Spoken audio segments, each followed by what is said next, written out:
रात के 9 बजे पति ऑफिस से घर आया। पत्नी ने आते ही उससे लड़ना शुरू कर दिया क्योंकि वह उसे पसंद नहीं करती थी। पति ने कहा, मुझे खाना तो दे दो, बहुत भूख लगी है। पत्नी बोली, खुद जाकर खा लो, मुझे नींद आ रही है। पति चुपचाप सुनता रहा और पत्नी पूरी रात उससे झगड़ती रही। जब सुबह हुई तो पति ने कहा, मुझे नाश्ता तो दे दो। पत्नी गुस्से में बोली, मैं तुझसे तंग आ गई हूँ, भगवान करे तू मर जाए। पति कुछ नहीं बोला और चुपचाप ऑफिस चला गया।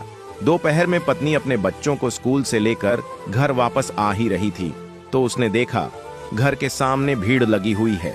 वह घबराकर पास गई तो देखा उसके पति की लाश घर के सामने पड़ी हुई है। उसके ऊपर कयामत सी टूट पड़ी। मन में सन्नाटा सा छा गया। लोग आपस में बातें कर रहे थे कि कार से उसका एक्सीडेंट हुआ है। पत्नी जोर जोर से चीखने लगी और चिल्लाने लगी कि संजू उठ जाओ, मैं अब तुमसे कभी नहीं लड़ूंगी, तुम्हें कुछ नहीं कहूंगी, मुझे कुछ नहीं चाहिए। उठो संजू, तुम्हें भूख लगी थी ना, चलो मैं खाना देती हूँ, मुझे छोड़कर मत जाओ, उठ जाओ। लेकिन संजू कैसे उठता, उसे तो उसकी ही बद्दुआओं ने मार दिया था। संजू के जाने के बाद पत्नी को दुनिया का असली रंग नजर आने लगा। रिश्ते बदलते दिखने लगे, उसके अपने मुंह मोड़ने लगे, लोग उसे गंदी नजरों से देखने लगे। कुछ ही दिनों में उसका घर भी उससे छीन लिया गया। जो हिस्सा उसका बनता था ससुराल वालों ने उसे दे दिया।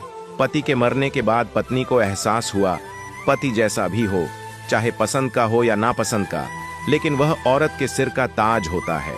बात से सहमत है तो यस जरूर लिखे और इसी तरह की कहानियों के लिए हमारे साथ जुड़े रहिए।